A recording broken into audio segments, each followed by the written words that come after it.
I don't know what it could be. Bro, your is a deadly. It's a deadly weapon, dog. It's insane. What could be wrong with your It's another edition of KFC Radio on the Barstool Sports Network. I got a fever, man. Jackie, look at me. See what I'm wearing? Oh my God. That's. Well, for the first, I'm holding the mic. The mic is like frozen. First time ever in history, I'm cold, and it's because I feel like shit, dude. I can deal with almost anything with sickness. I just can't do the aches. Yeah. I can puke. I can like have all the congestion and nose and sore throats are like fucking whatever. When I just, like, my shoulders are just like, that's what gets me. And you know what? I don't like the bullshit about, like, how men are weak when it comes to this shit. I don't think that's true.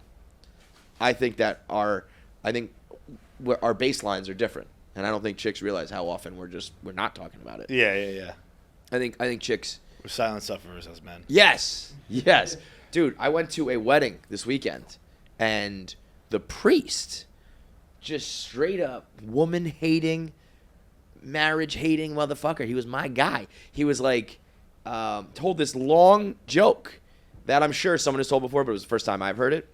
And I eventually picked up on where it was going, but it was great. He was like, so, we are here today to wed, John and Kevin. And, like, there's an old passage in the Bible in Genesis when... Adam was lonely, and I know this joke. The arm and the leg thing. Yeah. So if you don't know it, it's like he says all the things that the woman's gonna do. He will cook and clean for you. She will. I think he said something like, "Will make her body available to you." And I was like, "That was weird." She'll never nag you. All these things that are completely unrealistic. And Adam says, "This is great. How do I get it? What's it gonna cost me?" And he says, "An arm and a leg." And Adam says, "What can I get for a rib?" Yeah. Because the story in Genesis is that she's made out of a rib. Yeah. So he dropped that joke, and then he dropped the most classic joke, what does he say? The engagement ring, the wedding ring, and the suffering. And I was like, any more you want to get out of your chest, you fucking celibate asshole? The fuck is that about? You don't even know what you're talking about. Like you've never dealt with any of this. I had to go. You fuck boys. If you're you fuck children and their men and their male. When I got married, we did it in a Catholic church, so we had to do that pre-Cana shit. And I remember being like, okay, I don't know, it's just part of the process. And then it didn't hit me till I got there, and I sat down, and I was like, why the fuck would I listen to this guy about anything? About anything to do with marriage? Financial advice from a gym teacher, right? Right. It's like people listening to bloggers talk. We don't know what the fuck we're talking about. I have no experience in any of these things. Why the fuck would I listen to you? Anyway, I think women are always like, men are such babies when it comes to that. It's like, you guys can complain about every single headache you ever get. Every single one. That was another one. The priest was making the joke for the arm and the leg joke. He goes, she'll never have a headache. She'll never talk about it. He said headache? Yeah. Jesus. He got specific, dude. I was like, did you have a past life? Are you divorced? Yeah, you guys complain all the time. When we do complain, we fucking complain. But I'm just saying that we don't do it as often. But like right now, I'm just going to be like. While we're on the topic. Don't bring up periods and shit, whatever. I did something this weekend. Oh, boy. That I swore I'm about to do something. Got caught in a tornado. Where I swore I would never do it. Wait, is this one of your three? No. Okay, because you have this was famous three are like, I'll never die from a tornado. What else? I don't remember what else. Yeah, Pavs has got it somewhere. But we got to remember those. Never die in tornado, never be homeless. Yeah. And will never be involved in an intervention. Yeah.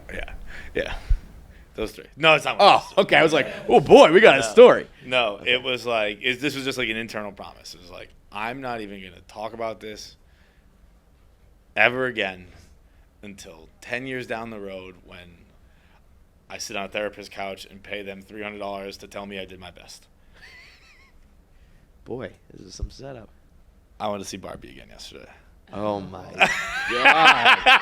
Yeah, it was because it's so much worse than I thought. Like an intervention for one of like your close friends or family would have been better than that. Ugh.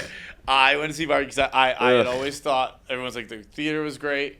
And I was like, well, I'm never going to get to see it at a full theater again. Yesterday was National Cinema Day. You cared that much to be like, I wanted to give it its fair shake. What an honorable man. I I'd just be like, I don't know. My experience sucked, so I say it sucks. I was like, I got to see it in full theater again.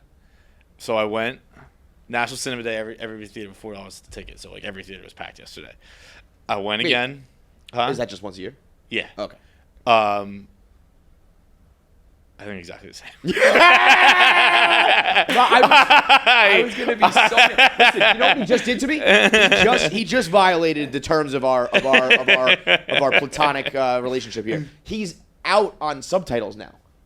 On Barstool Radio. And I'm not like out. I just like it's just like I don't go out of my way to put them on or turn them off. Whatever. I was like, are you kidding me? I was like, we started this revolution.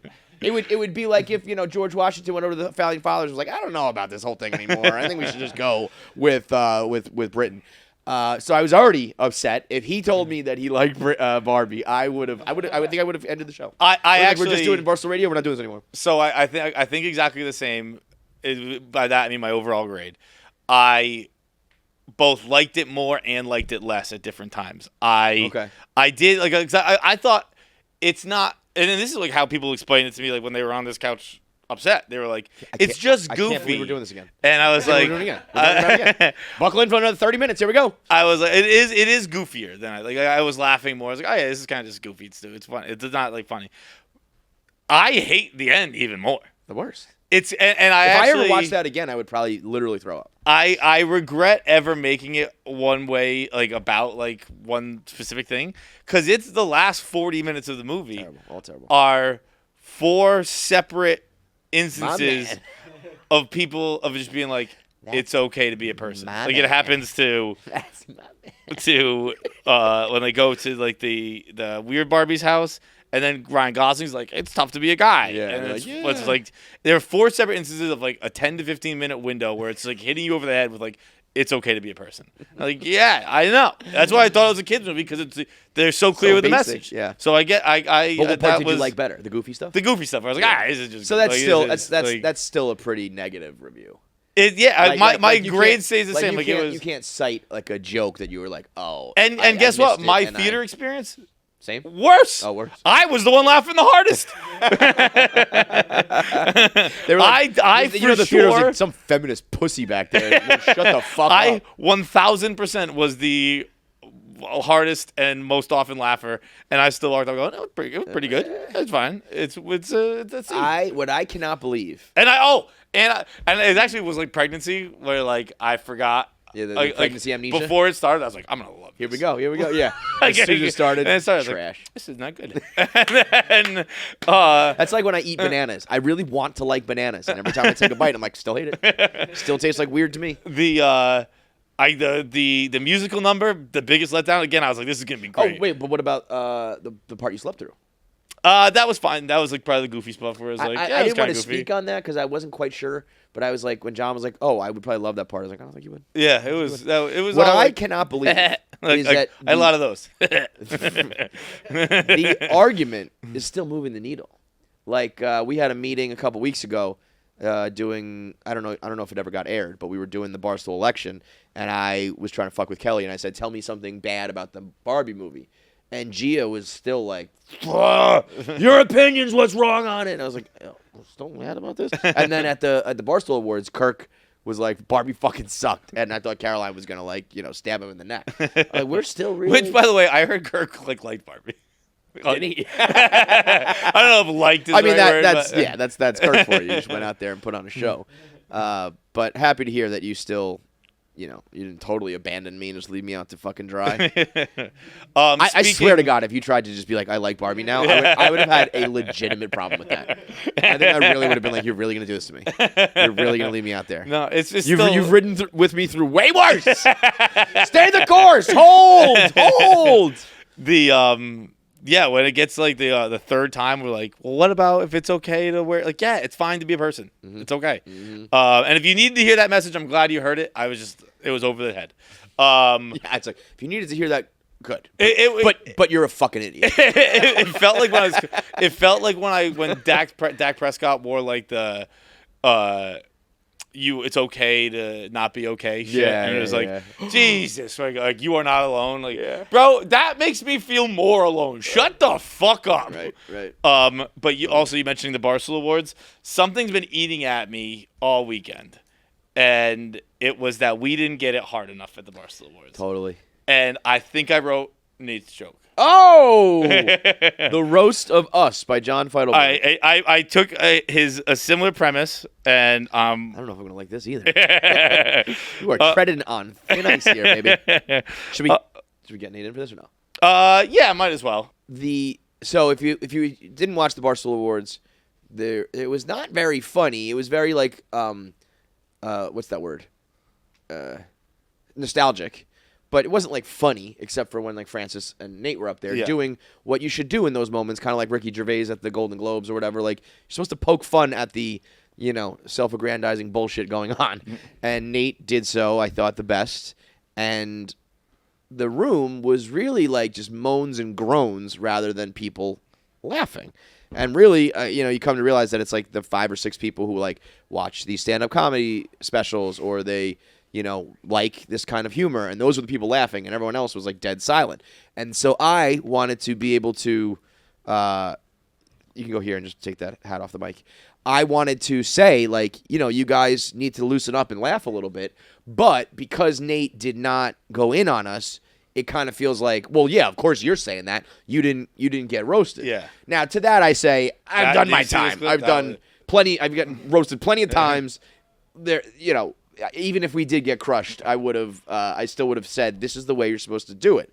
But so we bring you in here because John, he said, has been eating at him that we didn't get it, and so he wrote what you should have said about us. He says, I'm curious what your opinion is. Here's the thing, and I said this before. I didn't pick and choose, obviously, who I did or didn't roast. It was just I picked the best jokes. That fit in 5 minutes. Right. And what you did say was true. Like we were left out of it. Even being there, it was like there are things. I mean, there was not one mention of Saturdays for the Boys at the 20th anniversary. it's insane. Like, I think back to that I didn't even think about that until right now because I'm so like. Yeah, that's what I mean. Like we're so beaten what down. was that it last doesn't thing even matter. when you just stood in the hallway the whole time because you weren't included in it? Up front. Up front. I just left. I literally was like, I'm going home. Even like again, these weren't real awards, but I was like thinking that when they were doing best music, they were going to play second round TKO. No, they just like gloss over us all the time. So what you did say, pretty good joke, it's a good joke. It probably 3 or 4 times ago would have hurt more. Yeah. But we're just like, this is how it goes. So it's not. Oh, I left that part. I have that to start. So yeah, because that is still the correct. I wrote one for that. I think would work for us. That is still the correct way to assess KFC Radio's standing at the company. It's just that it's old by now because it keeps happening 10 times in a row. But yeah, I wish it was almost harsher so I could go, listen, I'm laughing at my shit. Now I don't know if I'm going to like it from John, though. So we'll see. I can understand. I don't know. We'll see. If he says some shit, I'm just going to be like, did you really just fucking do it? you thought it was a good idea? You really thought it was a good idea? All right, go ahead. I think it's funny. John and Kevin are here. What a surprise. They're not usually important enough to get an invite to these kind of things. John and Kevin are proof that no matter how many times you repackage the same concept, there's no substitute for likability and talent in the recipe of success. There you go. I wish I would have asked you for that. That's good. It's pretty good, right? That's it. I mean, that pretty much sums it up. Dude, I got it again. I got it again last at the award show. This girl came up to me, and it is by far the most. The thing I get the most is just asked what you do. No, but it was just like, I don't understand why so many people hate you. and it said so genuine, dude. And they mean it in a positive way. But every time I'm just like, I don't know either, dude. Because I'm genuinely like, I don't know. I think for me at least, I don't think John. I don't know why anybody would hate John. John is like I get loud. I take stands. I'm always saying a contrarian opinion. I get that, but But I'm like, I don't get why people really dislike me. So when you say that, I'm always like, I don't know why. It's a good question. I like the people, or like the tweet from the main account was like, Nate didn't hold back in his roast. I was like, brother, if only you knew. Yeah. I mean, but that's a testament to your roast, because it was like you did hold back, and that shit felt like you didn't. So I went great. I went. I had to save the show. I feel bad that they told people, like, they didn't tell people anything, so nobody prepared. I was more nervous when I had to present an award. But good on you for just saying, I'm going to prepare something. And because I felt stupid. Yeah. Actually, after the fact. I felt bad for everybody. I kind of had, like, remorse after the fact because you did so well. And I was like, dude, you were perfectly capable of, like, writing something yourself and doing something in the moment to shine. And you just didn't do it. And everyone was using the I didn't know what was going to happen excuse. So it's like, we knew what was going to happen. There's going to be people on stage. There's going to be awards. And I could have written something or done something honestly, funny, and though, I just didn't. They didn't even tell us that there's physical trophies. They didn't tell us that you're going to walk. They didn't tell. I was more nervous before presenting the award. I was like, Caitlin, what do I say? What do I do? She's like, just talking to the mic. I was like, about what? Like, what do I say? I was like, I have this whole thing. You seemed later. Totally calm. You were fine. I did? Yeah. Oh, because in my head, it was a disaster. Oh, no. I mean, Like- well, it was, John presented the shittiest decision award, and literally that afternoon, Tommy walked into his hotel room and said, I just got to go wipe my ass real quick. That is so wildly socially inappropriate. Bro, you could just go in the bathroom and just do it. You have to do. right. Like, I don't have cameras in there. Go pee. Just go do whatever you need to do in there. Bro, that means, like, he went in there and was like, got it. Like, that is disgusting. I'll tell you what, though. It feels good. You know, everybody's like, great job. It is kind of backhanded. It's like, one time in 10 years you made us all laugh. Like, no. They're like giving me a little rub on the head. Like, you did it. I think it was more like, I don't think it's unfair to say that was, bro, if we hired one of our comic friends to, like, do a roast for that event, those jokes would have been, like, on par with that. So I think it's fair to say that was, like, above what we've ever seen from anybody, really. Like, if it was just okay and people were like, that was my biggest worry. But it was really fucking good. You can ask Tommy. My biggest worry was kind of like how the room was, but that indifference. One way, my biggest worry. Yeah, but I knew they were good. Like I had worked on it for so long that I knew it was good. Did you think about going? There had to be some other jokes about us that you cut. No. Pussy. Not my Barstool. Why don't you just go ahead and finally tell the one joke that you want to tell that you cut? I cut two while up there. Just do it. Dave never listens to this show. Yeah, but you got a whole team of people ready to clip. We promise it won't. Look at that little shit-eating grin right there, right there, and right there. I make you an honest promise that nobody from our team will put it on social media. I really mean that. I'll say the crisp one. That's a good one, too. All right, I'll trade you the Dave one for the Gaz and Castellani one. Well, the Gaz one, Francis basically did. Yeah, but okay. What was the Gaz? So the Gaz one only worked if Josh Prey was there. Because maybe I don't know the Gaz one. I had a whole so you know how I do like I'll give you like it's a three. It's a 3-in-1 package. You guys should shut the fuck up. It doesn't take a lot to peer pressure me. I didn't have a lot of friends growing up, okay? Anything to make you guys like me. God. Also, I wrote a really good joke the next morning. I was like, oh, can't wait to do this one. I wrote a really good one the next morning. Fuck. I might just say that one too. Well, you can do it now. Yeah, say it. Let's go. I'm going to stand up. The floor is yours, bud. Francis was asking me if I want to do like stand up. I was like, I don't know. Like, I don't think so. Thing that kind of like scratched it. The thing about it, and John said, I think you said this is the Pizzolatto, right? Yeah. Like, do you remember when Nick Pizzolatto wrote True Detective Season 1 and it was awesome? Sure, yeah. It was like he had been writing that for 10 years. Right, exactly. And then they were like, do it again. And he was like, I can't. Yeah. So I do think the hard part about stand-up comedy is like, okay, that one night was awesome. You have to do it every night. And new. Also, my ceiling for roasting... Not to say you can't do it, but... Well, my ceiling for roasting like coworkers is very high. My ceiling for stand-up comedy is like... open mic. It's just like it's not high. Even like I remember thinking anytime we've done any of these like rap battle things, it's like I have to have a Barstool employee like piss me off, and then I'll like write a little something. It's like just do it like all the time. Like I can't do that. You know what I mean? You guys just got that. Yeah, I mean I have written stand-up jokes like in notes and stuff for the last years and years and years. Blogging is stand-up jokes. It's just, but the hard part is delivering them, you know. So I do the token CEO joke. If we all click play right now, we can double the views. Shout out to Token. It's nice to see Josh Prey here. And so that joke then continues. Like, how the fuck did you get hired? You lied to Gaz about your numbers. That makes sense because usually the number that people lie about is when he asks, "Are you 18?"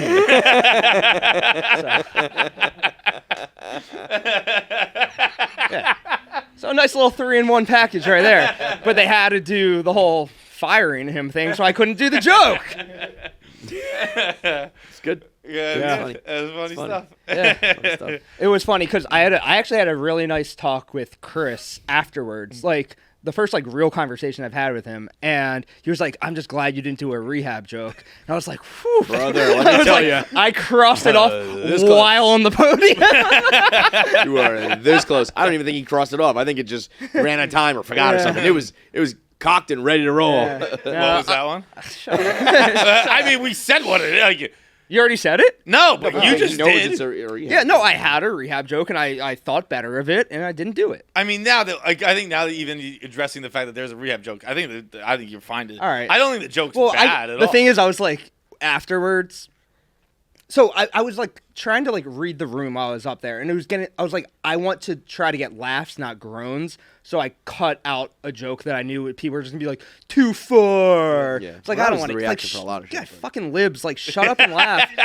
And the groans are still annoying. Like, and I kind of get it though, because nobody knew how far I was gonna go. Yeah, But, it's like when Jeffrey Ross gets up there, you know what's about to happen. yeah, you know? people didn't think I was gonna just go. And I told myself, like, if I'm doing this, I'm doing 100%. I'm not gonna be like, ha ha, you're fat. Yeah, It's right, like, right, yeah, right. like who cares? Right. So, So what was the joke?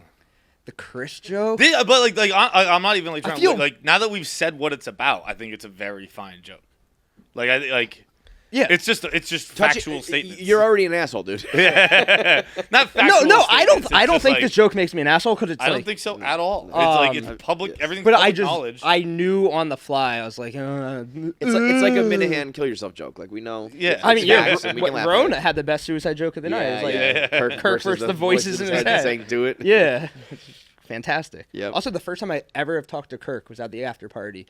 And No way, really? yeah, never. You guys have never crossed paths and like spider monkeyed each other. No, when Kirk's the whole, like Ghost of Christmas Future with the spider monkey. You know what I mean? Like it's No, I think stirring the pot like, for the last 20 I don't. years. We just seriously, and like it was pleasant. okay. Tell Joe. So it was like, I think it was just after the first joke or second joke, whatever. And it was like, all right, well, I've done 2 jokes and I only have 4 minutes left. So, Chris, you can check in and out of rehab by the time I'm done up here. I mean, it was an unusually short. It was an unusually short. Yeah, I would get Colleen's. That's what I would get. A bunch of people scared to laugh. Dude, no, again, like it's publicly an known. He was in unusually short rehab stint. for Come like on. 5 days. Like it's a funny joke. It's a short So, time to be in rehab. when he thanked me after for not doing the rehab joke, I was like, you got it, Buster Brown. Like, you know it. Wait, go back. I want to sell that shirt. What album cover is that? It's like the new Drake one that he never put out. Okay. No, go down. I didn't know that. So Yeah. I think that's an what awesome it is? shirt. So Adonis, So- his son, drew like a dog. Okay, because Who I made said, that, put that on a by the shirt. way? I don't know, one of these guys who were great at this shit. Fucking Wait, talented. that's not the same. Come on. Allison was like, "We will get C and D instantly." I don't think that's close enough at all. I don't think so either. I Because I was like, "Oh, I'm so out of touch." That must be like Travis Scott's album cover or something. I thought it was you too. Dude, I didn't. That's a great shirt. I mean, but I'm not saying it would I sell, don't- but I would love yeah, that. I would say I don't have fans. No, but you know, you don't have to sell shirts anymore. I don't have equity. I don't have fans.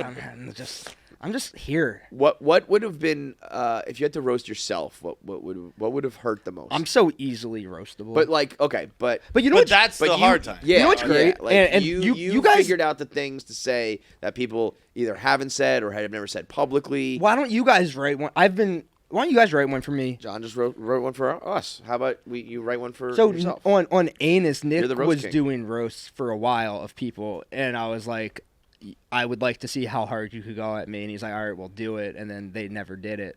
I moved to Chicago to get Yeah, out of then it. to get out, to get out of it. Running scared from the dog. I don't. I would say like right now I'm as like unflappable as I've been. Like it took 10 years. This guy's a fucking No, superhero. I'm saying it took 10 years, but like I can finally like laugh at myself. It took a while. Yeah. It did take a while. 10 years. I thought, it would have. I mean, you know who needed to do what you did is Smitty. If Smitty make fun of himself. Make fun of like when you're getting the award. I mean, he stood up and walked to the fucking stage before they announced. That was funny. He knew, Yeah, that was funny. He was waiting. Like, I know this is my award. No, he made a joke about himself. I know, but he should have been like about Dave. Yes, he should have flamed everybody. Well, if they told us, hey. They didn't tell us. Yeah, I guess so. I guess if you don't know you're going to win, most likely to keep a job while doing nothing for 20 years. But as soon as he, knew that, he should have been like, okay. I don't know. And then just fucking gone I don't know. scorched earth. What's the difference? Fucking.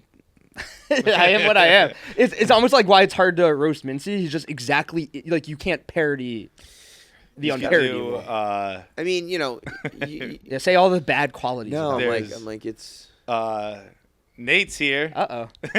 John's cooking. Nate's here. Nate's been flying high since he crushed at the Barstool Awards the other day. Hey, Nate, just so you know, you can be good at your job every day if you want. That's good. That's good. I like it. That is very good. There you go. You have not done your patented, get out over your skis after a good moment and completely ruin it, though. Yeah, that is. I mean, he's still talking about it too much. We prompted this. I'm saying that fair. as a joke and also as a you can do that every day. Yeah, I do. Like honestly, why don't you just make people laugh every day? No, well, yes, but like, why don't you run with this and do like the way people used to do Barstool Confessions or whatever? Well, do like the Barstool roast. I used to do the power rankings, but it's like bring them back. Do the like I know everyone, and it actually is a perfect time to bring them back because Barstool Radio too, where like it's like you wanted it back and now it's back. And Here, you like people are asking. Everyone's always asking for power rankings. As your somewhat superior, I demand you do it. I am the editor-in-chief, young man. Probably have a better title. Yeah. So I probably have another month before this job's done. I think it's crazy that you wouldn't run with this and do it. Too much. Also, I mean, I probably should. You're right. I also have a little feeling of like too much of a good thing. It's just like, oh. Well, you might as well try. Yeah. Rather than just going back to doing no things. I think. I don't know. Please, who knows? Maybe I read more blogs about the Celtics backup center than you can. I think. How much of those do you actually read? Like. Yeah. Let's be real because we've heard lore over the years of like. As editor-in-chief, I'm up till 4 a.m. reading blogs. I'm like, no, you're fucking not.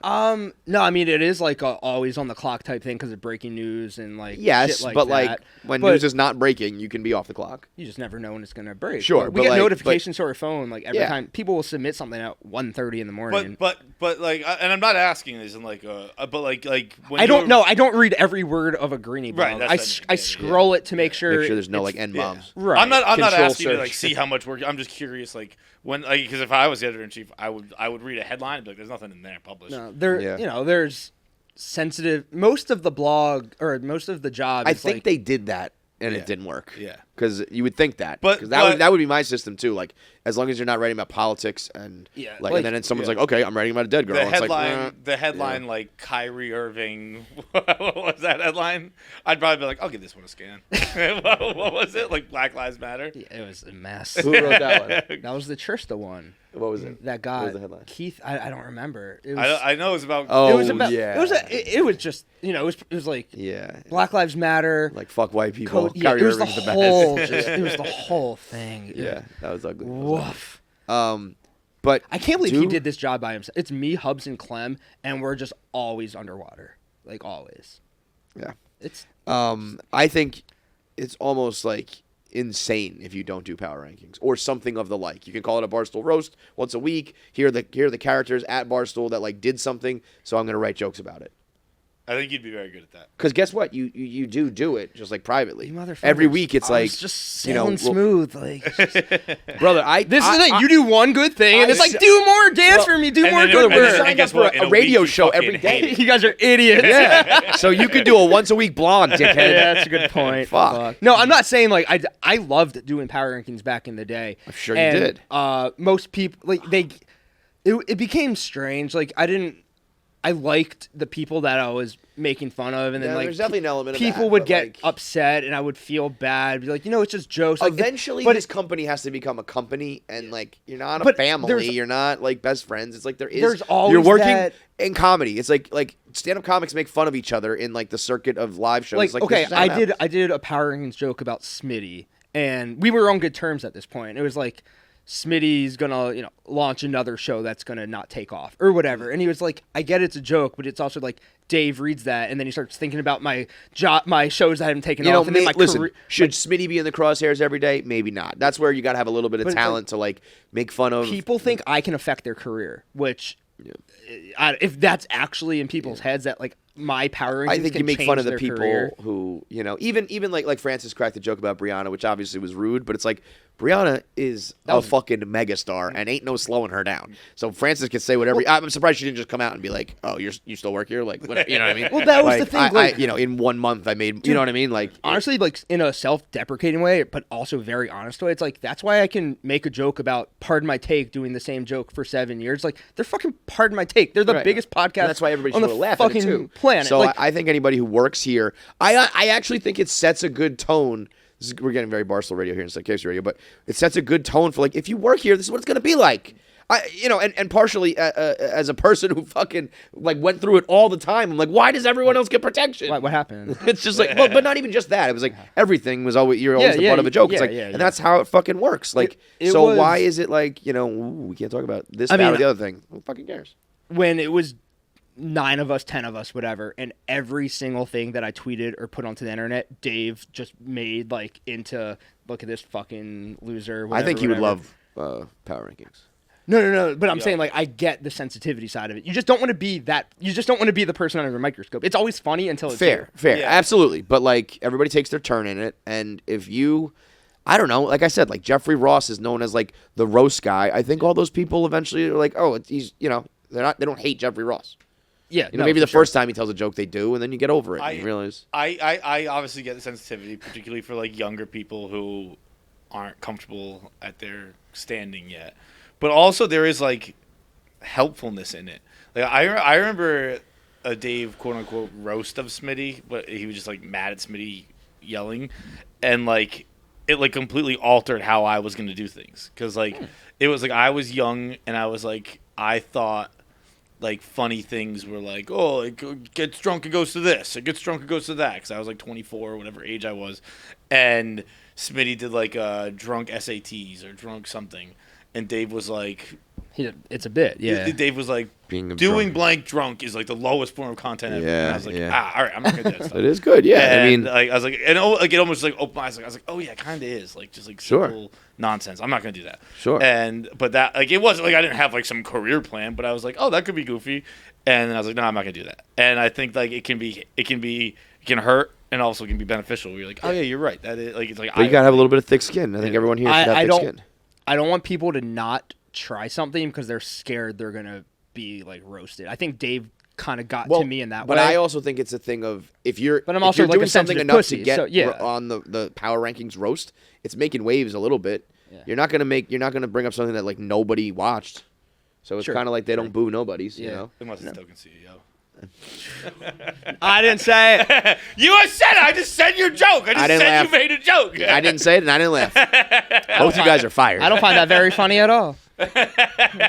Just a groan. That whole room just went. Groan one more time, motherfuckers. All right, so you heard it here first. Official. Nate is doing Barstool Power Rankings back once again. It goes hand in hand with Barstool Radio. It's kind of like perfect. So start doing it. It's once a week, you fat pussy. What about- just fucking do it? I'll do it. Do it. And oh, by the way, You guys can will be nice to me. You can also be a pussy and throw in like star of the week, and you give somebody some love. Well, it always was. Okay. It always was. So then shut the fuck what up. if we did it on Whenever it's out of nowhere, it just fucking hits. What if we do it Thursdays at the end of Barstool Radio? about it. We'll announce We're gonna announce the person who wins the money for the week, and right before that, we'll read the Power Rankings blog. Here's a free one for No, you. Not we want me. people to click on it, you idiot. Okay, so you publish it in the morning, and then you read it. Oh, listen, nobody Live- cares about clicks. Live audio. Oh, nobody cares about the website. I don't think. So That's so actually, maybe you know what? so That is true, that though. is the roast joke of Nate. I would say Nate's entire existence is trying to get clicks on a website that no one's ever gonna Yeah. click on ever again. Yeah. Fucking 2012 ass over here. You go to Perez Hilton next, you fucking loser. I think publish it in the morning, and then you can read it live on air. I'd rather people. Or click on you can it. read some. You don't read Yeah, all. yeah, You we'll do- read- we'll you do- read Right, some. go. Yeah, You know, you don't have to read word for read word. like the big one of the week that Yeah, everyone's we'll do talking some about, and then hits. go see the other ones on the website. We'll play some hits. And yeah. we'll do the lottery that's and the. we'll drive to the site. We'll, Oh wait, wait, Here's wait. a joke. You can even So start. you're writing a saying it joke has to be about done how by- we're trying desperately to get this lottery going and it won't work. You have no idea that was going to be like the biggest loser of the week. Kevin's desperate attempt to do this lottery. People don't want free money. All right, I'm never in it. I don't give a fuck. Pay to go to work. Yeah. Get $1,000 to go to work. I don't know. Wait, what did you say? I forget. Okay. So, Excuse me. get out. Repulsive. Get out. It was disgusting. Get out. It was an You're apple. done. All right. Thanks for having me. You're done. Get out. It's been a pleasure. Go. Thursday, 3 days. Yeah, right at Wednesday night. Write one blog by the end of the week. I can't do it. Smitty ass motherfucker. Gametime is the exclusive ticketing partner of Barstool Sports. It was created by fans for fans. It is a ticketing app that makes it easier than ever to score last-minute deals for tickets to sports, concerts, and shows, and they guarantee the lowest prices. I went to Chappelle recently at his birthday party. It was a celebration, bitches. That's what it was called, not me saying that. It was Gametime got me in the door. It was incredibly awesome, and there's really nothing that beats, despite what everyone wants to tell you about the at-home viewing experience, blah, blah, blah. Nothing beats being in the building. Doesn't matter if it's for a concert, a show, football game, Drake, 21 Savage, Morgan Wallen, Luke Combs, SZA, baseball, U.S. Open. I will be going to the U.S. Open this year. Got to see my boy Carlos. Vamos, Carlos. It can all be possible with the Gametime app. The biggest last-minute price drops can be found on the seats you thought you could never buy. The purchase process takes just 2 taps and 10 seconds, and once you buy your tickets, they're delivered directly to your phone, no printer needed. The app also allows you to easily share tickets with friends via text, so you can get into the game seamlessly. Skip the hassle and enjoy the moment. Download the Gametime app or go to the website, enter your email, and redeem code KFC for $20 off your first purchase. Terms do apply. Okay. Am I the asshole in some voicemails? Okay, yes. You got something? I guess I could spin these both as Am I the Assholes, but one, I just want to get on record because we're about to go on the road. When are our shows? September 19th through Shit's coming up. Get your tickets for the fall leg of 19th, KFC Radio where are Live. those ones? Indianapolis, Madison, Wisconsin, Milwaukee, and then Pittsburgh, Buffalo, and Columbus are also in there. So we're going to be traveling a lot. So we're going to be going through the airport a lot. You took a video of me the other day. There's, I never posted that, though. I want to get ready so when it happens a bunch of times, there is something wrong with me, and TSA will stop me every time. Every time. It is. You get stopped every time. I've flown 7 times this month. I think I got stopped 4 or 5. Every time I'm single with you, you get stopped. And it's gotten to the point where I've retired pants. Where I'm like, I can't wear those pants to the airport anymore. It's not the pants. And you don't have any hardware or anything in you. Like, there's not like a literal thing. It's just like I think maybe like I got a surgery when I was a kid, and my parents haven't told me about it. that's entirely there's- possible with your parents. There's I could see them being like, something- "Oh, there was that time when you were like an infant and you fell down the stairs and we needed to put like a brass plate in your head and we didn't tell you." That's so on the table for Polly and your dad. Crazy. It is every single, like not every single time, but it is most times, and every time it is incredibly invasive. Yeah, they get in your dick and it's shit. the full treatment every time. Yeah. And That's why I started filming. I was like, "Yo, he's getting a fucking dick down." We're gonna have to have a supercut of me when we're on the road. 'Cause we're gonna fly. I think we're flying a lot. I guarantee 50% of the time I will be stopped and patted down heavily. And guess what? The pants that I initially retired Are back. I retired them because I always wore them to the airport because they're linen and they're comfortable. Now that I know it's not the pants, I'm gonna wear those pants all the time. So you're gonna get my dick. You're gonna see my dick because it is like he hit the karate chop right in your groin. They do they make it clear. They're like, I'm gonna go face I'm gonna go face on your dick. If you I don't know if you can see on the camera there. Every time, it is like the red square. It's my penis. There's no two ways about it. Like the TSA guys will just be like, I used to get my ankle as you for see, some reason. I know what you're talking about. issue. It's just a red. Yeah. Like, this is the problem right here. And I'm like, I don't know what it could be. Bro, your penis is a fucking deadly. It's a deadly weapon, dog. It's insane. What could be wrong with your penis? A lot, but nothing that would set off a metal detector. Absolutely nothing that would set off a metal detector. Imagine, again, as far as I'm concerned. Think about it. Every time you go through, somebody goes, "Man, that guy's dick is dangerous." Something that's never said in any other scenario, but at least I call my shit Muhammad Atta. Every time I'm about to fuck, we say, "Let's roll." I'm about to blow that pussy up. I'm about to take down both. It's every time, and I don't know. It kind of karate chops up your sack. Oh wait, you know? it is. It's very short. It's not on that. It's every time. Because I also was like, I don't know if I'm allowed to. I think you're like not allowed to film them, are you? Someone's gonna have to go in front of me before TSA. Yeah. Because it's gonna happen. And John, at the very end there, you can see him smirk a little, like. I can't not. I'm gonna start asking for a private room so I can laugh.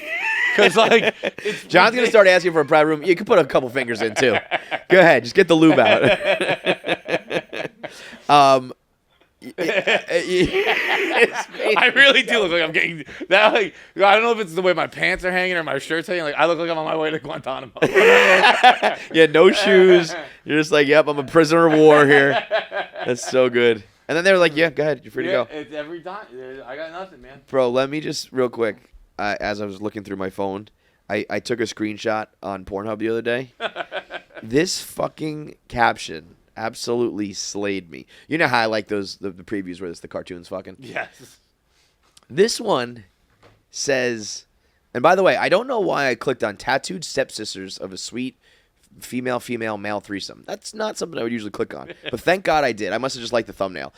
Read the ad, like the caption. Oh my God. It's one of those like porn games, and it says, start your family and come within 40 seconds. And try not to come. And try not to come within 40 seconds. Start your family and try not to come. What does that mean? Just pop in the home video and try not to Start come. your family. I guess it's like you're doing like a Sims game. So part of it is like building a family or whatever. But if you're trying to entice me to click on your porn game, start your family is not the way to do it. Don't bring up my family. Start your family and try not to come in 40 seconds. Okay. Those are two completely opposite things. Trying not to come and starting a family are diametrically opposite. Maybe that's what it was. Maybe it's some poetic shit. Who knows? Oh, and then, okay, here's an Am I the Asshole. This is something I learned And I got one too. Am I the asshole? Am I the asshole if I'm going to break my vow of never being a part of an intervention in order to have an intervention with my coworker who buys 5 pints of ice cream at a time? Yeah. I'm hiding in plain sight. I have said this many times, and you guys don't listen. You've said it, but when I heard you were buying them all in one clip, like it's just convenience, bro. That's sometimes they're on sale. That's so much worse. What do you want me to go to the store every day? like you're like, I'm buying 5 pints of caramel ice cream. Sometimes it's a 2 for 1. I'm only paying for 2 or 3. I get 5. Leave me alone. So much caramel ice cream. But here's the problem. I'm obviously fatter than I once was. But, like, I've been doing this for a good amount of time now, and, like, nothing's changed. Nothing's changed. So I'm kind of like, why should I stop? Okay, here's the thing. All right, I used to not eat a pint of ice cream a night, but I would, have a fucking donut or some cookies or whatever. I feel like I just, like, swapped one in and one out, and it's, like, the same. Yeah. Now, it can't be because a pint of ice cream is, like, 10,000 calories. So much. But I'm like, I think my body has just been, like Costanza and Frogger. Like, I can do this. Like, my body, I've been eating so many treats and dairy my whole life that my body's like, oh, we can process this, no problem. You're good. This is actually like fuel for our body. I don't know. I mean, I do genuinely have to stop, though. As much as I say nothing's changing, like, it feels like one of those things where I'm going to turn 40 and just be like, Yeah. I mean, now, again, don't get me wrong. Don't get me wrong. When I see myself on camera, like head to toe, I'm like, ooh, yeah, I don't like how it looks. But it's not like, maybe it's because I work at a place with a fat pen, and there's always somebody else to compare where I'm like, well, not that. So it's not like I love how I look, and I am by no means under any illusion that I'm in good shape. But I'm also like, I don't know, I love this ice cream, and I feel like people made fun of. I was looking at the pictures and shit from the 20th anniversary, and people used to call me fat. When I looked, I'm like, I was 175 pounds. I would suck someone's dick to be 175. What now, are you now? like 200. So I put on like 20 pounds. I was lying about 175. I was 180. But I put on like 20 pounds from like, basically 30 to 40, which I think is, probably pretty normal. But I'm like,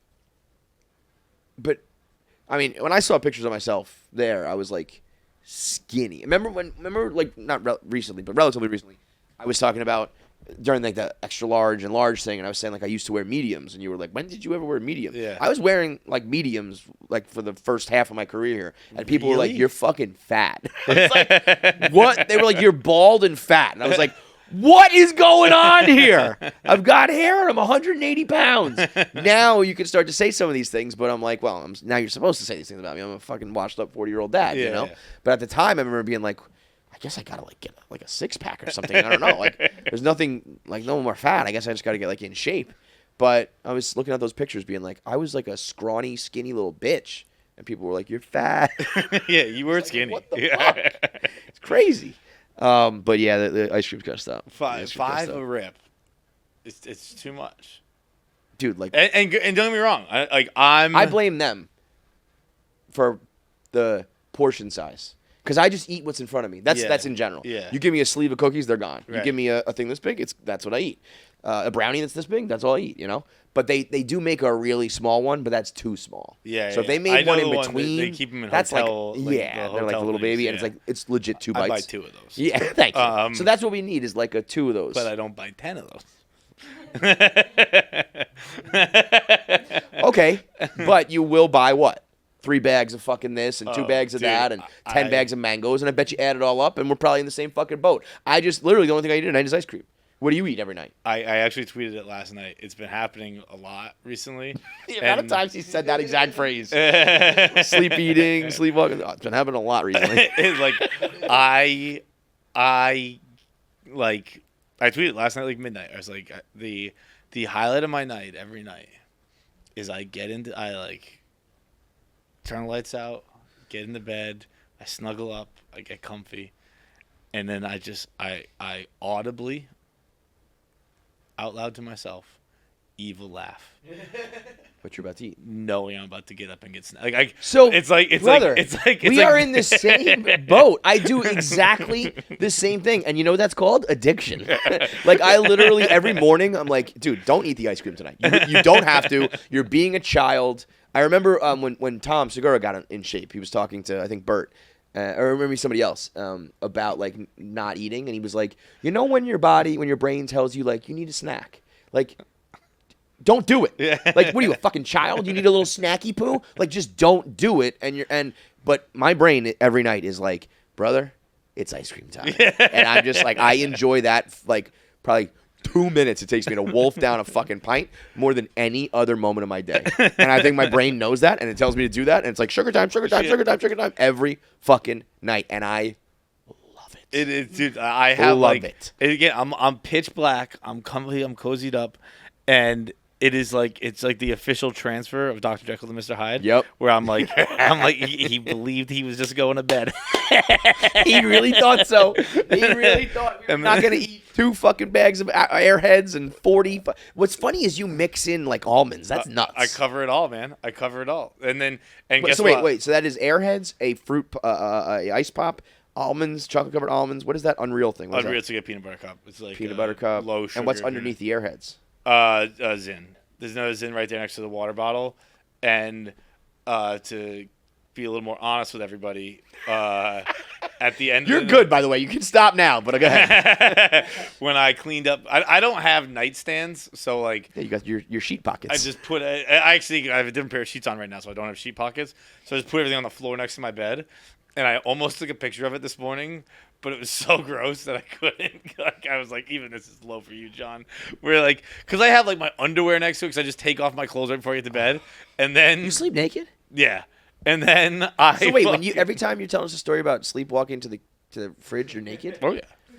Did you guys know that? I didn't know that. I think that's a new revelation, and that is super disturbing.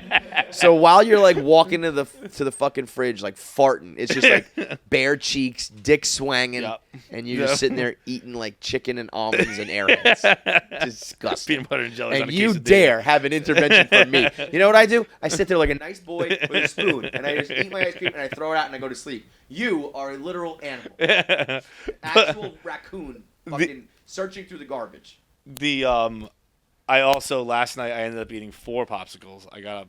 I didn't go to bed till like 4 a.m. Popsicles are kind of a joke. Yeah, yeah. Those are like good for you, basically. But so next to my bed, it was all of that, and because I couldn't fall asleep, I took a second melatonin at like 4:30. Ooh, and that's dangerous. yeah, I'm not feeling good today. I'm pretty high, and I didn't even touch this. next to my bed was all that, but the really gross part is because I don't have a nightstand. And the thing about Zyn or nicotine pouches is like when you dipped, you just like spit the whole thing into the bottle you're spitting into. But I don't spit this, so I don't have a spit bottle. So I just take my Zyns out, I just spike them on the floor next to my bed, and I clean them up in the morning. So there was like there were like 6 Zyn pouches, and then a bunch of candy, and then 3 pairs of underwear, I think, because I haven't cleaned up since the last 3 beds. And I was like, I almost took a picture. I was like, this is disgusting. Never mind. I'm not going to take a picture of this. Again, bear in mind, this segment started as this man telling me I've got to get But I buy all that nightly. It's all individual. You are. So you're telling me the problem is that if you went to the store and bought 5 Airheads. Buying in bulk. It's like your friend when you were a kid who shopped at Costco. You're like, frugal, dude, you got too many calories in this house right now. I'm honest with myself. I know what's going to happen. Bro, why do you feel the need to spike them on the floor? It's funny to flap. By the way, Zyn, if you don't work with Feitelberg soon, I don't know what I mean. I'm gonna like protest at the fucking Zyn factory. Are you gonna do it right now? Yeah. The Zyn spike. The Zyn spike should be a thing. Wait, mine's gonna probably not work. Is it not working right now? I hate this. Can we buy a new mic? Yeah. Just buy one today. Get it delivered tomorrow. Oh. Ew. That was like a thwop. Yeah, I just do it on my bedroom floor every night. You know what it is? It's like the snappers without the snap, but you get the same throw. Oh, you are disgusting. Now there's just like a spit stain on the table. Oh yeah, now the fucking Now it's dirty. not clean. Okay, last Am I the Asshole? This is more about Am I the Asshole culture. I posted this to my Instagram the other day, so we're not even gonna do this one. Far be it from me to complain about Am I the Asshole on the internet. It's become a staple here on KFC Radio, and it basically, what Am I the Asshole, the Reddit page and the Twitter account did was just formalize internet discussions. That's all it is. Yeah. So it's just internet banter. So I can't be like, stop doing this, because it's like, it's obviously, it's just people talking. But I posted this the other day.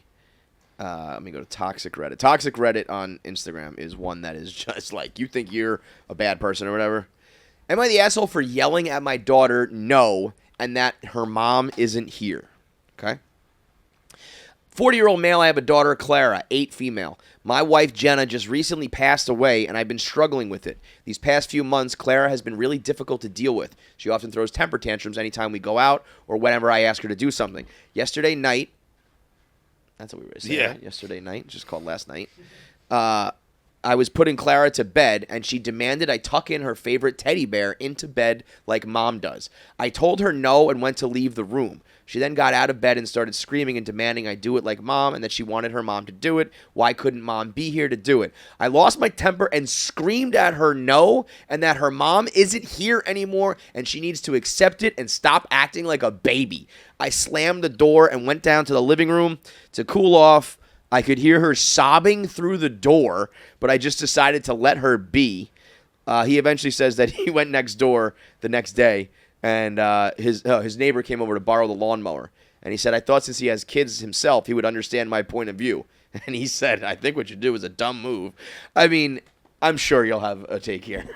I'm sure. As I was reading it, I was like, I know what's about to happen here. No. I mean, obviously, in reality, that is not how you handle it. But I mean, it's been a couple months. Like, I didn't know. I did see you tweet this. I didn't know it had been months. Like, months is a long fucking time, dude. We're still tucking in the bear. Still asking for mommy. Months is... Bro, if you need to collectively ask the internet, am I an asshole for screaming at my 8-year-old, get over the fact that your mom's dead? You got some fucking issues, Look, dog. I mean, there is logic behind...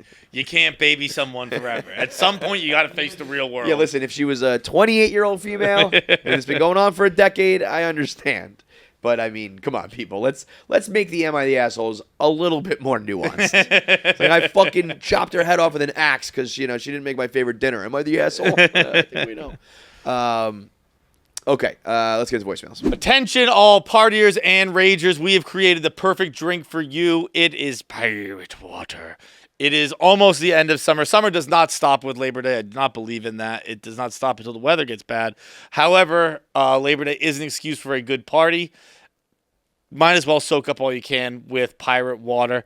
It is a 16-ounce canned, ready-to-drink malt beverage with 10% alcohol and all you need for a good time. It comes in flavors like Margaritaville, Sex on the Beach, Bahama Mama, Miami Vice.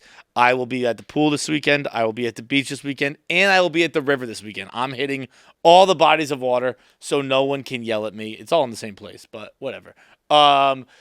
If you're doing the same, you need to be doing it with a pirate water. You've seen it on our socials. You've seen it on our podcast. You've seen it on Barstool Radio. There is no good time without pirate water nearby. So go to drinkpiratewater.com to find it in a location near you or order it now on GoPruff. Follow and tag at Pirate Water in your post for a chance to be reposted. Also call into the voicemails for the voicemail of the week, in which case you will get pirate water and merch. What's up, guys? Quick question for you. If you were to pick your ideal comedy show lineup, who would you pick? It doesn't have to be A-list or the most popular comics, but some who you feel would fit well together, just some of your personal favorites. Let me know. Thanks, guys. I was thinking about Fully Loaded the other day. I mean, that Fully Loaded lineup in New York was pretty goddamn close to... I remember telling someone and being like, wait a minute, this is like maybe the best comedy lineup ever. Yeah. It was missing like Chappelle, but it's like Gillis, Soder, Rosebud, Burt, Cypher, like emceeing it, Big J telling stories. Like, I mean, it was like, that was crazy. That's like some Dream Team shit where it's like Tell. Yeah. It's like some of the best comics in the game right now were like coming off the bench. It's like, holy fucking shit. This is a very difficult question. Give me like a lineup of 4. I was gonna say, for sake, what's the line number? I don't. Because you know what's funny, like it's Bargatze, Soder, Shane, and then in any order. Yeah, dude, like Shane. I mean, those are 3 guys that at one point I was like, this guy is the best. Yeah. Like when Nate was on top, I was like, he's the funniest maybe to ever do it. Soder, I was like, this is the most underrated guy ever, and Shane now is like undeniable. So like at one point, all 3 of those guys to me were like at the top of the game. Like, we kind of said it on the other episode where like I went to Chappelle. Got to Chappelle. I mean, I went to Chappelle. Like good Chappelle. Tuesday You're gonna night. get good Chappelle. It was very good, but the reason I went was I knew Shane was opening. Yeah, I knew I knew Shane was opening, and I knew he was doing material I've already seen a handful of times. Yeah, but you knew he was going to bring it, too. But at I the Garden, know opening for Chappelle, he's going to fucking bring the heat. But even, like, if that was a comedy cell, I would go. Yeah. Like, I like it's so fun. Like, every time I laugh just as hard as I did the first But time. I will say this, like, I still think, now I've been, blessed to see a lot of these guys many, many times now. I still think the hardest I ever laughed was Ricky Velez opening for Pete Davidson. Dude. When Pete was, like, on top, and he was just like, these are my friends. It was Jordan Rock and Chris, and Chris Rock's brother, and Ricky. And I was like, these are the funniest guys I've ever seen. Now, maybe that was because, like, I hadn't watched a ton of stand-up yet, and it wasn't this proliferation of YouTube specials and all that. But I was like, I don't know. Ricky Velez is a stone cold killer. I saw Ricky I love at the Ari, Comedy man. I think Cellar. Ari is one of the last guys who just fucking says it. So, like, I almost want to pick, like, those three, and Chappelle is like, you're almost just picking 4 MVPs. But I almost want to make, like, this would be a good opener, this would be a good surprise, this would be a good underrated, and this would, you know what I mean? Like, if you're almost, like, categorizing each of them, because you could make, if you had to, like, put each of them kind of in a category, you could make a much more diverse one that still is fucking Yeah, that murder. I was thinking. Like, if you wanted about to have a that. female, if you wanted to have a I would. I new- think I as we talk, I think Rosebud would be my 4th. Yeah, if you had a up and comer, a classic, there's even like, I will tell you this, it's great. We're discussing like the all time greats, but Dane Cook at his peak, man. I laughed harder than maybe I ever laughed in my life when he came to Fordham, like in his prime, because at that point, that type of comedy, you look back on it, and I'm like, I can't believe I even laughed at this, like, at all. It was just him going like, like screaming into the camera. But in that moment, Itchy Asshole and stuff was like, oh my God, So you almost like your taste evolves, but if you're talking about there are so many capsule. different comics who would be like James A. Caster's. Yeah, my that's a like, great one. Like repertoire on Comedy Central, like that is still, I think, The best like ever, special it's ever almost created. like he had a it's walk-off. it's almost like a one man show where like it's not just I'm sure it is we don't get the technical aspect of it, Yeah. but like there's so much interwoven Yeah, you don't throughout even it. call that like a stand-up routine. It's almost That like was a one man like show, a play. like yeah, it's crazy. Yeah. I think that is like it's very unique, but like if I'm just talking about the like 4 people who make me laugh, like if I'm scrolling Instagram and I see a reel of one of those 4, I stop every time. Totally. I mean, but like Mulaney, we didn't even mention. Mention Segura. Like there's Yeah. fucking all Hall of Famers that are right there. But I mean, Soder's always been my guy, so I feel like that's the one that I like, non-negotiable if I had to pick one. And I do think Killing Them Softly and what was the other one? What was the other early Dave Chappelle one?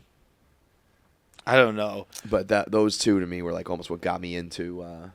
I never stand-up know comedy. special names. You know what's funny? I remember. I wonder if I can go back in it. I remember my brother DMing me.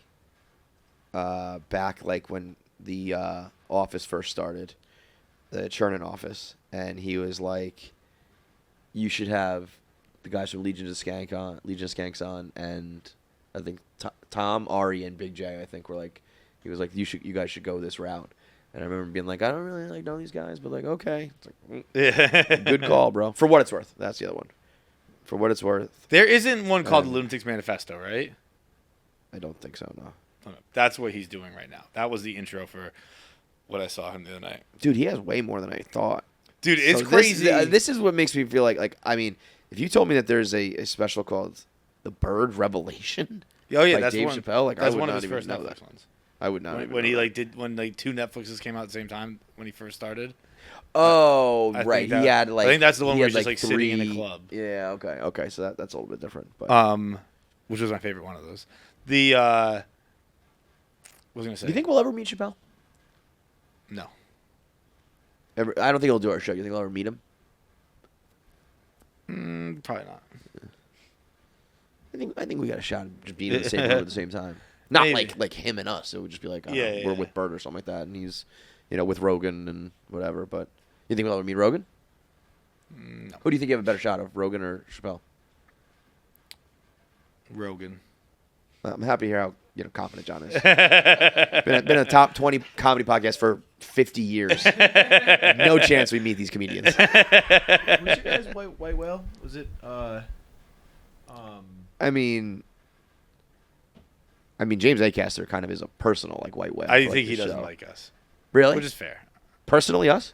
I think he's Or like like Barstool. I don't think he's like interested in Barstool. Yeah. And I say that with no knowledge other than just like who he is. Yeah. And I just think he'd probably be like, nah, I'm all set with them, which is fair. I get it. You said Larry David at one point. I'm pretty Larry David would be a Last great time one. we had this conversation. Larry David would be great, but Larry think it David would would be come Larry on. David? And I think we have a chance, Larry David. I think Larry David is probably the highest of those three. Because he'd come But on and we just also talk like equally- Rangers for like Yeah, an Jets hour. or some shit. Yeah. Yeah. But also at the same time could be the most 0% chance also. Yeah. Like he would walk in and be like, "Oh my god, I'm getting out of here," you know. But I don't know, man. There's people I've said that about before who surprised me, you know. So, you got to manifest it, John. You got to like I'm not the energy you put out manifester. in the universe comes back to you or something like that. I neg things. So that way you downplay it, and then if it happens, Not interested. Yeah. Please. Next up. Okay, KFC Radio, here's my top 5. Alright. The Harbor Island story that John Feitelberg told about the Mannings. 1, been there, love that place. 2, that was fucking hilarious. 2, the Asa Candle story. That shit is, oh my god. That was funny. The Fordham mugging story, definitely number 3. Number 4, Feits Rock Bottom. That was a fantastic episode. And also, 5th, Hot Dogs on the Grill. Who wants spicy mustard? So this is love kind this of hoodie. exactly.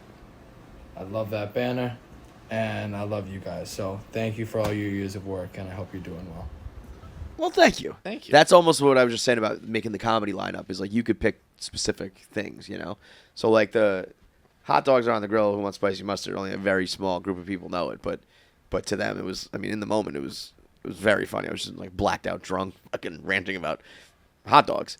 What is the Harbor Island Manning story? I think that's a combination of some. Harbor Island, I was there when I was in high school. My buddy had to go to the hospital, and it was like we like had then the hospital / doctor's office, whatever you call it, was closed, and he had like like the bloody guy in rag. shorts and the. No, that's when I had herpes.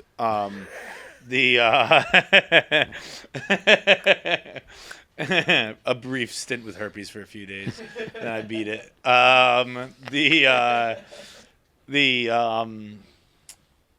It was like my buddy he reached in his luggage. We've been like drinking all day. I don't think we've been to bed, and reached in his luggage and cut his hand on like a face razor. And because we were so fucked up, it was gushing blood. Yeah. And we went to the doctor's office. It was closed, and we're like knocking on the door. Someone comes out of the house, like, I'll go find the doctor. They come back. They just found a nurse. Let us into the operating room, whatever you call it, not operating room, just like room waiting room.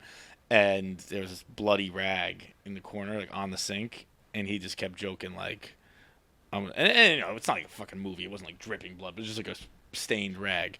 And he just kept Your being buddy like, kept joking? Or the yeah, he kept joking, like, I'm going to take that and shove it down your throat. And I was like, don't fucking touch that. Don't play like that. And then the nurse came in and just picked it up and, like, went to put it on his hand. He's like, whoa, no.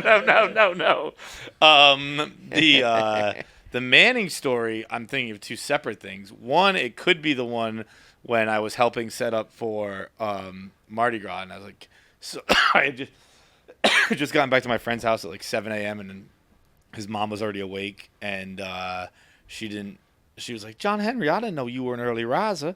And I didn't have the heart to tell her I had just gotten home. Yeah. And she was like, why don't you help me set up for Mardi Gras? And I was like, okay. She's like, don't worry, I'll give you beers. Hammer drunk. And I was just fucking shit-faced, like, putting up these ladders and stuff. And then I just hear from across the street, good morning, Mary Kay. She's like, oh, hello, Archie. And it was Archie Manning just sitting on the porch. Bro, you have so many stories that, like, you told this one before? Oh, yeah. Like, I don't even remember that. It's fucking insane. And that would be, like, someone's, like, best story ever. And you're just, like, a forgotten tale of yours. But You gotta sell a book, dude, like fucking Peterman and Kramer. I'm gonna buy them from you and sell the book. $10,000. So I would say, I mean, you can't do the top 5 without doing New Orleans story. That's got to be in there. I mean, I thank God every day that you have your stories because I don't have stories like this. Like the top 5, the top like 25 are all your stories before you even touch like my best one.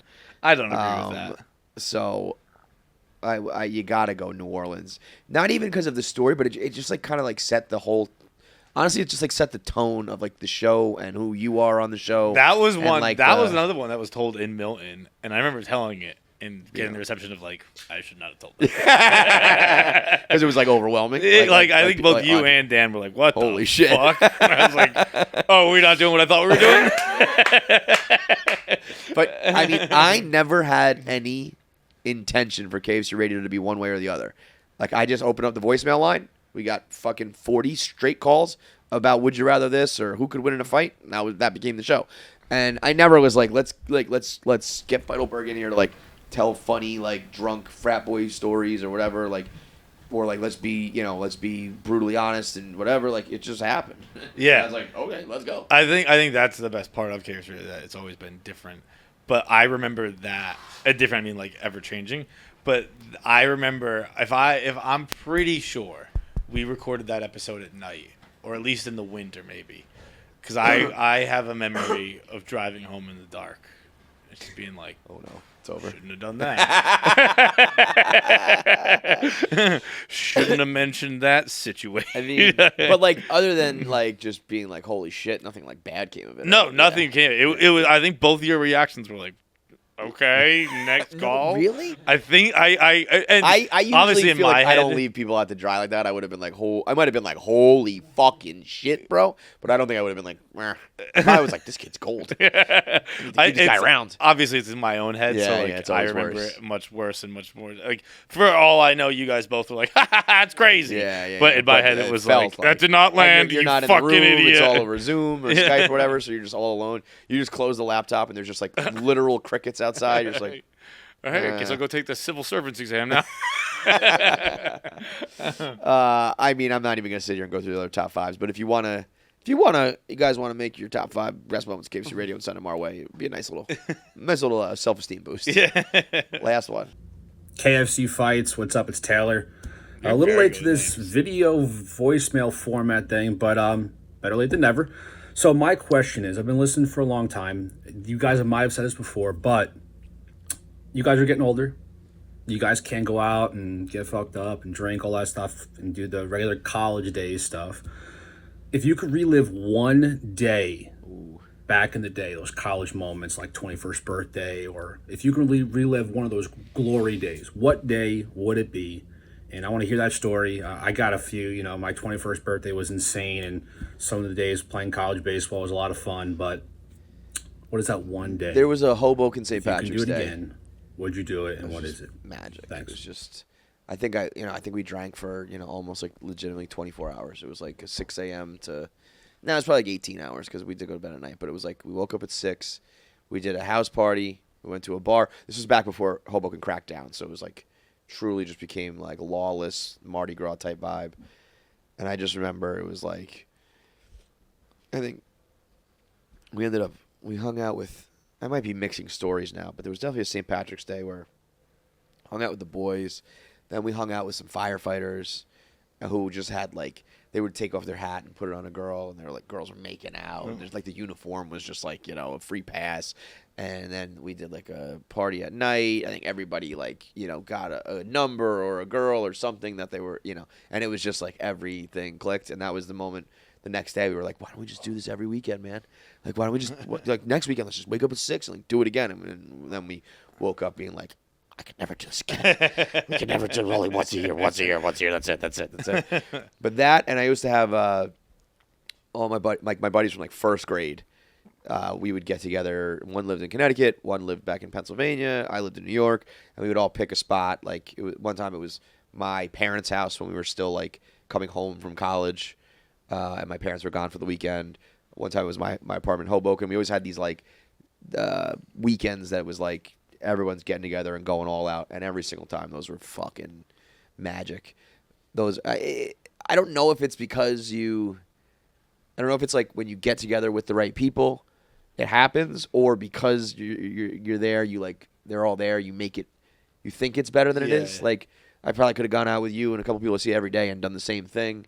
And it would have been just as fun, but there was an element of like we don't see each other a lot. I don't know. It's a chicken or the egg thing, but all of those were.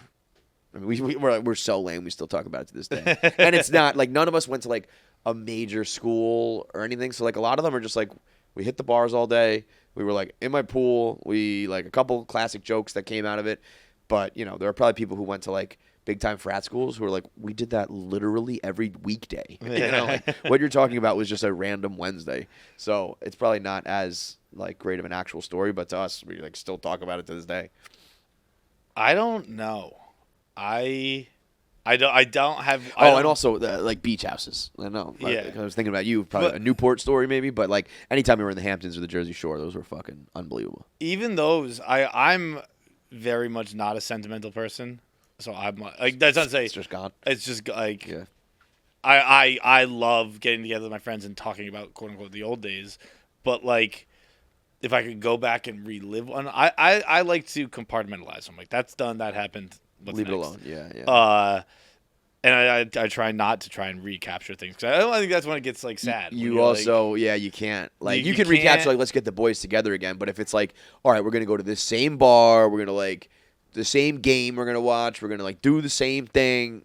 I think of it almost like works. this show where, like, Yeah. like I'm going to try and do something. I'm just going to do whatever Yeah, like, that's makes true. sense right now. And Like, even like the different phases we've done it, it was like, if someone's leaving the show or something's changing, like, we're not going to hold on to that. Yeah. We'll just do whatever the new one is. Right. And that'll work. And I think figure it that's out. how, and I almost think like stories with your friends are almost like Will Ferrell movies, where like the night actually wasn't that great. It's the The more quotes and fun shit. is talking about afterwards. Yeah. Where you're like, It's like, this yeah, is like, the more like the I don't quotables. want to relive anything. I want to keep talking about Yes. it, but I don't Yeah. want to do it again. Well, it's like the same thing as like bachelor parties. Like, I think my favorite part of the bachelor party is maybe the email chain that comes out of it Yeah. afterwards. The text chain of just like reliving the moments. Because like a Will Ferrell movie, some of them are like obviously classic, but overall it's like I don't know, that was okay. But that one moment where like you quote Ricky Bobby or some shit, it's like I don't think Talladega Nights is like amazing, but there's a couple moments where you're like, oh, that was fucking hilarious. That to me is what those nights are about. Is like the unforgettable moments that are packaged around. We were day drinking. We were at the game or whatever. And like in like what is more fun to me now, like a great night or talking about great nights. Talking about great nights. If I could Is, like, like, if I could like put on like a fucking virtual reality like mask or like download a fucking night into my head and then just talk about it the next day, I would do that. Yeah. I don't want to have to go through the fight, Right. go through the war of getting hungover and drinking and going out and flying somewhere, whatever. If I could just have the jokes pre-planned, pre-programmed into my head to joke about it the next day, it'd be awesome. If you were like, dude, you're gonna go to the party of the year tonight, or I would go because I'm just like it's almost like an investment in the future. Bro, Like, you are I'll so have- good about that. You're so good about doing things for the story and doing things not only for, It's like, not only for for the the story podcast, almost becomes but it's like like for the experience. You really Yeah. do things for the experience, and then you happen to have a podcast that you like can benefit talking about it. But I think even if you didn't have the podcast, you would just do things because it's like I could sit at home tonight, or I can go like trek to Brooklyn to see this live performance and blah blah blah. Where I would just be like, I'm gonna eat a pint of ice cream, and you actually like make yourself do it. It's very admirable. It is. It's like, and I think it's what just like I don't know. Like when I talk to my mom, we can talk about the weather again, or yeah, I story. could be like, here, I went to Yeah. fucking Minneapolis and played hockey, or I Right, did this. right. Like I don't know. It's more. It's almost like doing like. It's just again, like I said, like it's investing in the future. Like right now, I have the stories from 5 years ago we talked about, but you gotta still keep Bro, I Tim would Riggins, say, baby, making memories. as much as people always like call me like Couch Clancy and all that shit, there was a time if anybody called me up, texted me, go to the bar, go to Rathbones, go to a fucking club, like let's go create, like whatever. I was in 100% of the time. And if you asked me then, like, do you think you'll be one of the guys who's like, I'm tired or I'm too hungover or whatever, I don't want to do it, I would have been like, no way, I'm going to do this forever. So you really don't know where it's going to go. So if you're in that mode, like capitalize, do it as many times as you can because it will go away. It can go away, and you might not realize it. Certain ones of my friends, I'm like, oh yeah, he was always a little more mild mannered. Yeah. I was not, and now am. So I think you never know when that can sneak up on you. So say yes as much as you possibly can before it's hard to say yes, and then you should say yes when it's hard to say yes, but you should still do it. But at least Dude, when it's not hard, you can. 99% of the things I say yes to now, don't wanna do it. I do not. And wanna. but you do it, man. It's like, I mean, there are things. That But then I would always never in a million years say yes to. I always end up happy I did it, even Yeah, if it doesn't go yeah. wrong. I'm like, I get it's just like it's something to talk about. Yeah. That's the podcast, but that's also life. Having You could just be the guy who's like, I just go to work and I have my kids or whatever. Or you can be the guy who's like, so I was fucking catfishing in the bayou the other day. Whatever the fuck it is. So say yes. Get off the couch. Do as I say, not as I do. Lastly, and I waited till last to bring it up because it might be cut. Jackie with a hard launch. Oppenheimer dropping the bomb. I mean, how much are we responsible for, your happiness in life right now? Yeah, I feel like Michael Scott when he's like, when Jim and Pam, it's like, he was just a salesman. She was just a receptionist. I put them together. I think it's funny that, like the one time that you guys actually followed through on a punishment or whatever, like it didn't even end up being a punishment. Like, it completely backfired. Yeah, for real. Her quote-unquote punishment is now the love everlasting story. love. Everlasting love. That's a heater. You did it in very Jackie style. What? Like, I wish I screenshotted it because it was so perfect. I mean, we can look at it now. No, 'cause it was how it showed up on my feed. It was the first picture was very professional. Dana Beers proposing, and then the picture below that was blurry like Jackie, and just hard launch. She made sure to get her giant paws in there. I know. It's I didn't realize it until after. I was like, oh my god, all the comments are gonna be on the It does. I didn't even notice it. It looks like the picture of the woman with her hand next to a bear. You ever see that picture where it's like cute. Holding up this big bear claw? And this woman's like, this is what a black bear would do to you. Jackie with an all-time quote when she came in. We asked her about it. She goes, "I didn't lose as many followers as I thought I would." Is that what you were? How many did you lose? I think I can't. Well, then she explained like you wouldn't get this talking to me when you have tens of thousands of followers. You can't tell how many. You just can't see how many you lose, and I don't blame you for not understanding that. But that's So I don't know. I think it was somewhere because I've been fighting for fucking I've been going back and forth. 100 lost. One time I just posted a hot picture of myself. 100 what? Like right now I'm at 59.4. No, 59.5. I think you were saying 100,000. So I was like, God damn, girl. What the fuck? You'll work. Talk more. I can't even get to 50K. I can't even get to 50K. You just said 59, I thought. Yeah. 49. 49.5. Right? Got it. So you want 50. Everybody go follow Jackie so she gets to 50K. That's a given. I think it's pretty weird when dudes unfollow. Bro, did you so think weird to me.